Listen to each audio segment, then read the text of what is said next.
You may know me on the internet as Victor and also by my other alias, Seth Williams. So, however you want to call me, that's fine by me. However you want to go by it, that's fine by me as well. Are you recording already? Perfect. So you can see how much of a fuck up I am.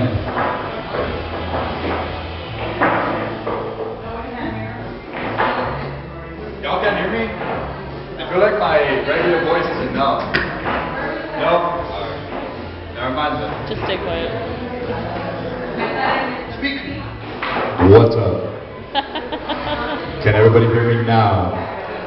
Cool. Alright, so I'm going to be reading some poetry.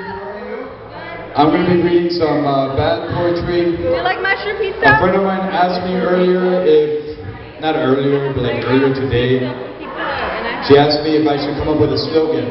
And I came up with a slogan. It's not shit talks and pussy afterwards. No. It's going to be no gods, no masterpieces, only bad poetry. So that's going to be my slogan from now on. Now, if you guys are ready to hear some poetry, here it is. Hope you guys enjoy. I swear this is not my first time up here. The process of writing. Though time seems out of hand, these poems can come at their own choosing. Some choose to come during the day while I work, pay bills, talk to people, and then there are those that choose to come at the salvation of night, begging to be written and read. They are children, frolicking through my possessions, meddling with obsessions of madness, lingering towards the hours I would rather be silent than be heard. They don't care whether I am sick or in front of an interest I brought over for a drink, or if I'm sitting somewhere with friends at some party that I got invited to, or if I'm about to make sweet love to a woman who would save me from all of this. They don't care if I'm old or if I'm dying. They simply wish to be heard, to be written and then kept immortal. Between the lines of time, seemingly caught by the ink, then destroyed onto pages of wood several centuries old. And that's the first one. I don't fucking eat this thing. How's everybody doing? Did I even ask that? How are you guys doing? YouTube, right here. How are you guys doing? Good? Good? Alright. Cheers. I swear this is only Coke. Cocaine.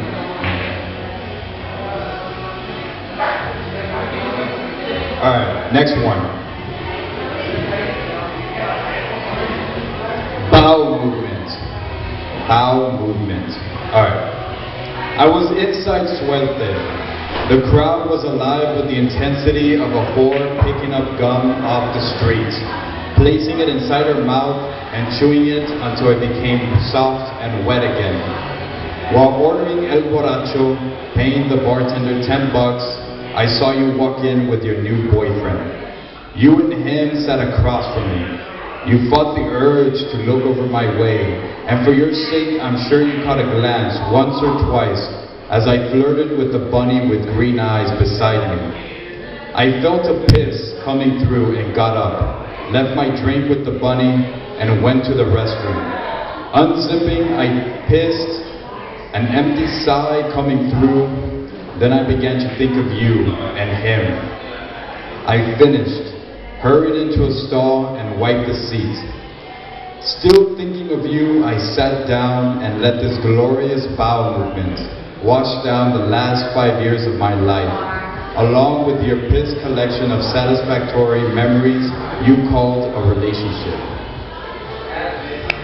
That's the second one.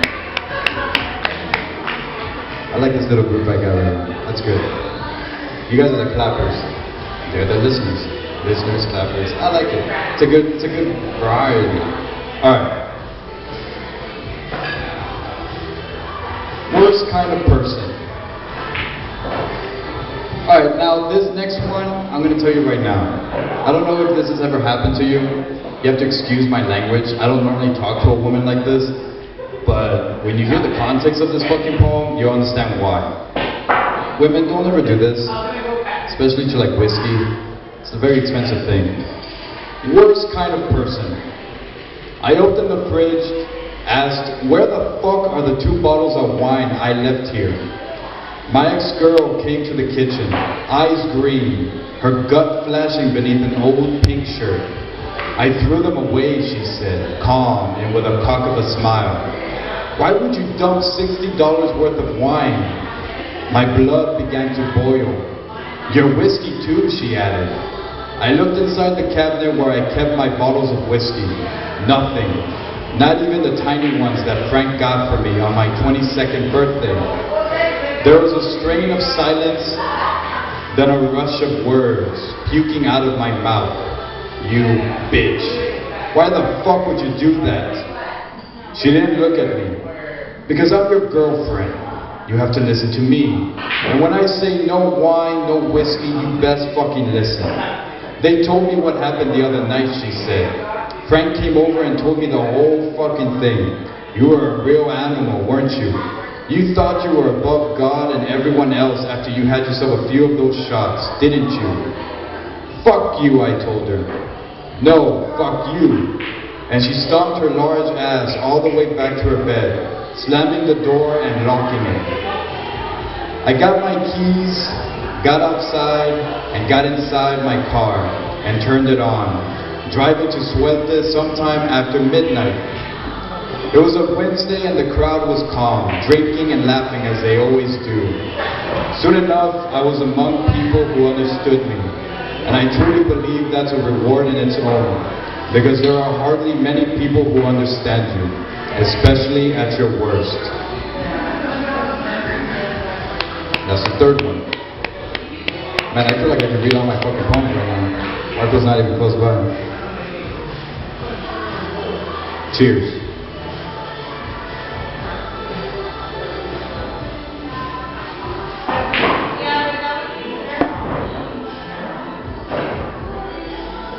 Nicole.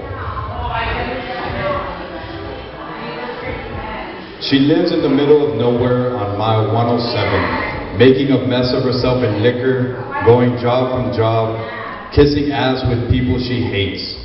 I went to pick her up sometime last week. She had this smile on her, the sort of smile that drives a good man insane, the sort of smile that is worth driving over there for. She got in. I saw her star tattoo on her thigh as she hiked her sundress up just a bit. How've you been, hon? I said. She brushed her hair behind her ear. All right. You didn't have to come all this way to get me, though. We could have met at Moonbeams.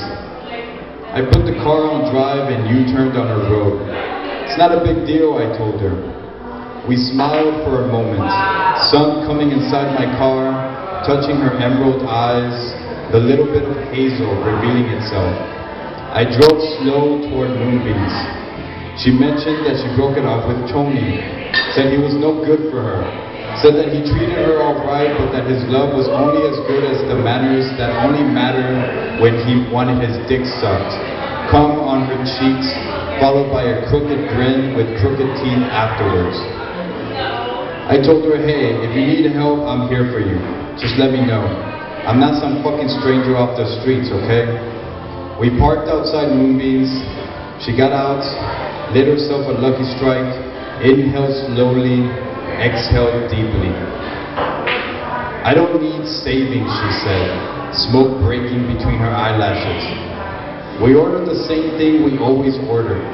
The place itself has changed a lot internally, but externally, as we smoked our cigarettes like casual lovers, we knew the memories haven't changed.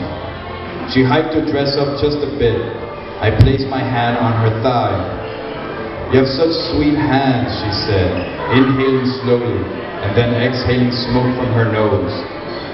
Sunset turned twilight, the emerald in her eyes dimming as the night iced over us, kissing our lips as we held eyes. Held words carefully all the way through the city of fictional lovers and line for line fuckers. A crowd of people began to show up. We left. I drove her home, taking my time while our hands held inside my street lamp lit car. "I don't want you to save me," she said.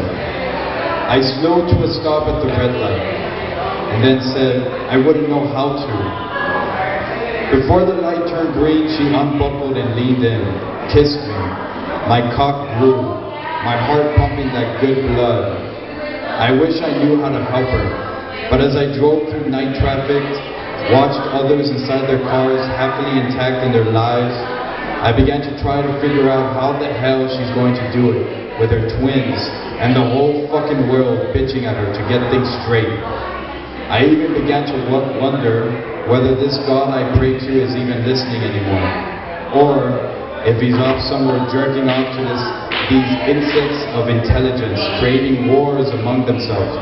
For it's true that we lie between man and monsters, between spirits of Christ and gods of myth, someplace where people like us would rather drink than handle the next day.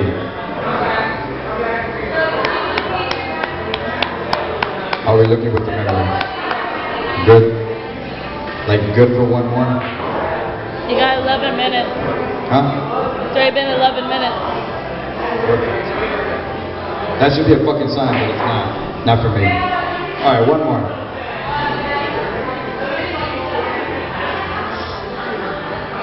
Alright, this is going to be the last one. Ozzy. Ozzy. This one's for you. Damaged. I'm a real sucker for the damaged women. They have so much to give and hardly want anything in return. Just love. Endless streams of hot love on a Tuesday afternoon just after work. It's only after they leave that it hurts me. Has me bent backwards on my bed, sprawled dead, with my white hairy gut toward the fucking fan, as it spins and spins like the feathers of angels falling from Christ, all day, even through the fucking night, though the night suffices with liquor. You really need to get yourself a settling woman, John tells me. I can't afford a good woman, not the kind you can bring to mom afterwards at least. A good woman won't care if you have money or not, he tells me. No, I mean, I cannot afford her with the love I have right now. A good woman deserves to be loved and cared and